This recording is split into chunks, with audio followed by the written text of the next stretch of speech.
সেদিন ছিল স্বামীজির জন্মদিন, 12 জানুয়ারি।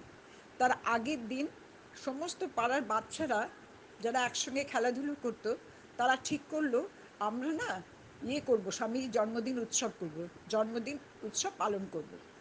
তো সেই সময়কার যে সময়কার গল্প কথা বলছি, সে সময় অনেক আগের কথা। সেই সময় আমাদের ভারতবর্ষ স্বাধীন হয়েছে ঠিকই, কিন্তু ভারতবর্ষ এত উন্নত ছিল না। সব মানুষ দুবেলা খেতে পারতো না, বা তাদের থাকার জায়গা ছিল না। চারিদিকে নানান রকম ছিল। তো যাই হোক, হয়েছে কি, ওরা বাচ্চারা ঠিক করলো, দেখ আমরা তো কিছু করতে পারবো না, যদি কাউকে একটা কম্বল, লেবু আর মিষ্টি যদি দিতে পারি, তাতেও তো কিছুটা উপকার হবে। তখন বললো, একজন বললো যে বড়, সে বললো, বাহ, খুব সুন্দর আইডিয়া, আমরা ওইটাই করব। বললো, কিন্তু পয়সা কোথা থেকে পাবো? তখন তো সস্তা গন্ডার দিন, সেই জন্যে কম পয়সাতেও অনেক কিছু করা যেত। তখন বললো, দেখ তো টিফিন বক্সে বা এখানে ওখানে কিছু পয়সা জড় আছে কিনা। দেখ, মা বাবারা তো দেয় টিফিন খাওয়ার জন্য 1 পয়সা 2 পয়সা যাই দেয়, কিছু তো দেয়। আমরা তো সবসময় সেগুলো ব্যবহার করি না, হয়তো রেখেই দিই, কারণ মা টিফিন দিয়ে দিল, বাড়িতে খেয়ে নিলাম স্কুলে গিয়ে। তাহলে দেখতো, তখন সবাই মিলে টিফিন বক্স, যে যার বাড়িতে গিয়ে টিফিন বক্সগুলো একসঙ্গে নিয়ে মাঠের মধ্যে গিয়ে বসলো। সেই মাঠটার নাম ছিল জাতীয় সংঘ। তো ওরা কী করলো, সেই জাতীয় সংঘ মাঠের মধ্যে বসে দুপুরবেলা, তখন ঠান্ডা ঠান্ডাও ছিল, শীতকাল ছিল, সবাই মিলে বসে টসে গুনে দেখলো, হ্যাঁ হয়েছে তো। সবাই 1 পয়সা 2 পয়সা গুনে গুনে দিল, 16 আনা মানে 1 টাকা হয়েছে। এখন তখনকার দিনে 1 টাকা মানে অনেক পয়সা, অনেক কিছু। তখন ওতে 1 টাকাতে প্রচুর জিনিস করা যেত, কারণ চালের দাম সস্তা, ডালের দাম সস্তা। তবুও তখন মানুষের কাছে পয়সা ছিল না বলে অভাবটা ছিল। যার ছিল তো প্রচুর ছিল, যার ছিল না তো কিছুই ছিল না। যার ছিল 5টা 10টা বাড়ি ছিল, জমি জায়গা ছিল, আর কারোর হয়তো কিছুই নেই। এইরকম অবস্থা আমাদের সেই সময়ের দিনটা গেছে। আজ তো ভারতবর্ষ অনেক উন্নতি হয়েছে, মানুষ দুবেলা দুটো খেতে পাচ্ছে, কোনো অসুবিধা নেই। তো যাই হোক, তখন ওরা ঠিক করে দেখলো যে আমরা কি করব, সবাইকে একটা করে কম্বল, একটা করে মিষ্টি আর একটা করে কমলা নেব। কিন্তু বেশি জনকে তো পারবো না, মাত্র 100 জনকে করতে পারি, তবুও দেখি হতে পারি কিনা। তো যাই, ওরা গুনি টুনি বললো, চল আমরা বরঞ্চ আগের থেকে মিষ্টির দোকানে যাই। দিয়ে সাধু কাকার দোকান ছিল, সাধু কাকার দোকানে গেছে। সাধু কাকাকে বলেছে, ও সাধু কাকা, সাধু কাকা বলছে, কী রে, তোর আবার দুপুরবেলা কী করতে এসছিস, ঘুমোকে যা, ছুটি পড়েছে। বলে, না না না, আজকে আমরা আমরা কালকে স্বামীজির উৎসব পালন করব, তো সেখানের জন্য কিছু মিষ্টি দরকার। তখন বললো, ঠিক আছে, কী মিষ্টি নিবি? বললো, আমরা এই নেব, কি বলে, যা আছে তুমি রসগোল্লা বা যা হোক দাও। বললো, ঠিক আছে, 100টা তো রসগোল্লা। বললো, 100টা রসগোল্লা নিবি, কিন্তু পয়সা নিচ্ছিস? বললো, হ্যাঁ। বললো, ঠিক আছে, কত হলো? বললো, 8 আনা হয়েছে। বললো, ঠিক আছে, নেই, 8 আনা পয়সা দে। সাধু কাকা একটু পয়সার লোভ ছিল, ও পয়সাটা নিয়ে দিল। তো যে 100টা মিষ্টি তো দিল। ওরা বলে, হ্যাঁ রে, রাখবো কিসে? দাঁড়া, একজন বড় টিফিন বক্স নিয়ে এসছে, বলে এর ভেতরে রেখে দে। বলে একজন বলে, দেখ এটা কিন্তু তোর দায়িত্ব, বাড়িতে রেখে দিবি। বললো, হ্যাঁ। পরে তারপরে গেল একটা লেবুওয়ালার দোকানে, দিয়ে লেবুওয়ালাকে বললো, লেবুওয়ালা, আমাকে লেবু দাদা, তুমি আমাদের একটু দেবে, লেবু লেবু দেবে। বললো, কত চাই? বলে, 100টা। বলে, শিগগিরি 100টা লেবু নিয়ে কী করবি, পয়সা আছে তো? বললো, হ্যাঁ আছে, দেখো 4 আনা 4 আনা 8 আনা এইটাই আছে, কিন্তু 4 আনা পয়সাতে তুমি দেবে? বলে, কিন্তু কী করবি সেটা বল। বললো, দেখো, আমরা 100 জনকে লেবু দেবো, মিষ্টি জোগাড় হয়ে গেছে, লেবু দেবো, আমাদের তো খাওয়ানোর ক্ষমতা নেই, তো এইটুকু দিলেও আমাদের মনে হবে স্বামীজির জন্য আমরা কিছু করলাম। বললো, ঠিক আছে। তখন ওরা করলো কি, 100টা লেবু দিল। বললো, যা যাও, তোমাদের এত ভালো উদ্দেশ্য, আমি একটাও পয়সা নেব না। লেবুটা খুব ভালো ছিল, সে বিনা পয়সায় দিয়ে দেবো। তারপরে ওরা গেল একটা কম্বলের দোকানে।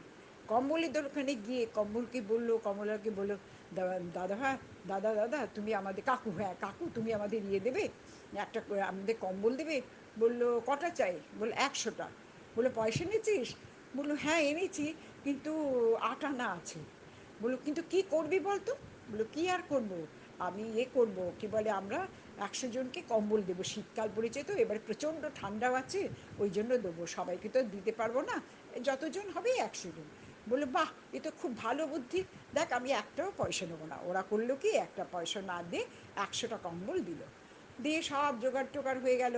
দিয়ে পরের দিন সকালবেলা হয়েছে, স্বামীজির ছবি, জাতীয় সংঘ মাঠে সুন্দর একটা করে, কি বলে, খাট পেতে তার উপরে স্বামীজির ছবি, তারপরে ওইদিকে ফুলের মালা, ফুলের স্তবক দিয়ে স্বামীজির, আর যত পাড়ার ওখানে যত সব নাম করা লোকেরা আছে, যেমন সুধাংশু উকিল, তারপরে তো বীরেন্দ্র কবিরাজ, তারপরে তো গুরুদাস সদয় দত্ত, তারপরে তোর সব নাম করা লোকেদের সবাইকে প্রেসিডেন্ট কাউকে সেক্রেটারি করে বসিয়ে দিল।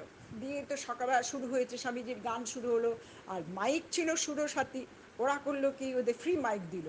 দিয়ে বললো, দাদা কাকু তো আমাদের কিন্তু ফ্রি চালিয়ে দিতে হবে, আমরা এসব যাই না। কিন্তু লোক জোগাড় করেছিস? বলে হ্যাঁ হ্যাঁ। বললো কোথা থেকে? বলে দাঁড়া আমি আমি নিয়ে আসছি।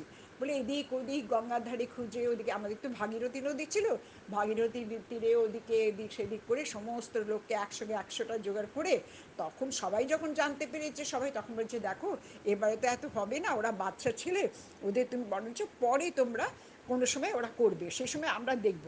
তো যাই হোক, সব জোগাড় টোগাড় করে রেখে দিয়ে তখন করলো কি, সব পাশে রেখে, তখন যে প্রেসিডেন্ট ছিলেন তিনি হচ্ছেন সব থেকে সিনিয়র বীরেন্দ্রনাথ কবিরাজ। তিনি করলেন কি, সেই বীরেন্দ্রনাথ কবিরাজ করলেন কি সবাইকে, তখন বললো দাদু আপনাকে কিন্তু এদের দিয়ে দিতে হবে। বললো বাহ, এ তো খুব ভালো তোমাদের আইডিয়া। দেখো আমি তোমাদের কথা দিচ্ছি, সামনে বছর থেকে আমি এটা সম্পূর্ণ একা দেবো, কারণ উনি খুব নাম করা কবিরাজ ছিলেন আর জমিদার ছিলেন। বলে তোমাদের কোনো অসুবিধা হবে না, আমি এটা ভাগ নিলাম। আর একজন সুদাম সঙ্গীত বললেন ঠিক আছে ঠিক আছে, তোমাদের কোনো চিন্তা নেই, আমরা ওকে সেদিনকে পুরো খাওয়াবো, লাঞ্চ খাওয়াবো, সে ভাগটা আমি নিলাম। আর একজন বললো ঠিক আছে, ওদের জন্য কাপড় জামার যে দায়িত্ব সেটা আমি দেবো। সব দায়িত্ব সব ঠিক হলো। আরও যারা যারা ছিল, সে কেউ বললো পয়সা দেবো, কেউ বলে জমি দেবো, কেউ বলে এ দেবো তা দেবো, করে সব ব্যবস্থাটা তো হয়ে গেল।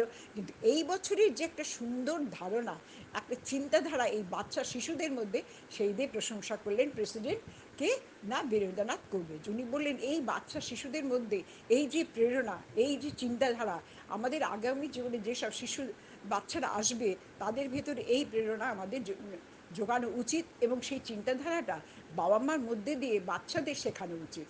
বেশ খুব হাততালি ফাততালি পড়লো, পড়লে প্রচুর সব লোকজন হই হুল্লোড় করলো। বেশ সুন্দর করে দিনটা কেটে গেল। এই যে বাচ্চাদের মধ্যে মধ্যে একটা সৃষ্টি চিন্তাধারা, এইটা কি কী থেকে হয়েছে? সব বাবা মার থেকে এসছে। তারা এই সব কথা শিখিয়েছেন বলে তারা জানতে পেরেছে স্বামীজির সম্বন্ধে। আমরা প্রত্যেক বছর কিছু না কিছু করি, তার ভিতর থেকে সেই ধারণাটা এসেছে স্বামীজি আমাদের কে। তখনকার দিনে বাচ্চারা এটা সত্যি খুব জানতো, এখনও হয়তো জানে কিন্তু কম বেশি, কারণ এখনকার সব কিছু চেঞ্জ হয়ে গেছে। তবুও বলবো অনেক বাচ্চারাও স্বামীজির সম্বন্ধে এখনও ধারণা খুব ভালো, তারা জানে স্বামীজি কে। তিনি ভারতবর্ষে একজন শক্তিমান যুবক সমাজকে উন্নত করেছেন। তারা বলেছেন ধর্ম মানে কি, ধর্ম মানে খুবই পুজো ঘন্টা না নয়, তোমরা কি করবে, তোমরা করবে কি, ফুটবল খেলো, যত খেলবে, কুস্তি করো, যত খেলবে তোমাদের মধ্যে সাহস আসবে। আর তোমাদের কি হবে, তোমাদের যে ব্রেন বা এটা, শিক্ষা জগৎটা তোমাদের আরও উন্নত হবে, মনের মধ্যে সেই শ্রদ্ধাটা তোমাদের আসবে। সেই জন্যই বলছি স্বামীজিকে আমরা আমরা শত শত কোটি প্রণাম। বাচ্চারা তোমরা গল্পটা শুনলে একটু দেখো, চিন্তা করো, দেখো তোমাদেরও ভালো লাগবে। এই সমস্ত যদি তোমরা জিনিসগুলো করতে পারো, দেখবে প্রত্যেকে তোমাদের সাহায্য করবে, হেল্প করবে, এবং প্রশংসাই করবে না, বলবে এরা আমাদের দেশের গর্ব। ঠিক আছে, গল্পটা ভালো লেগেছে তোমাদের? তাহলে যদি কোনো দিন সময় পাই, তাহলে আবারও একটা গল্প সুন্দর দেখে বলবো। ঠিক আছে, ভালো থেকো তোমরা, আমার অনেক আশীর্বাদ নিও, কেমন?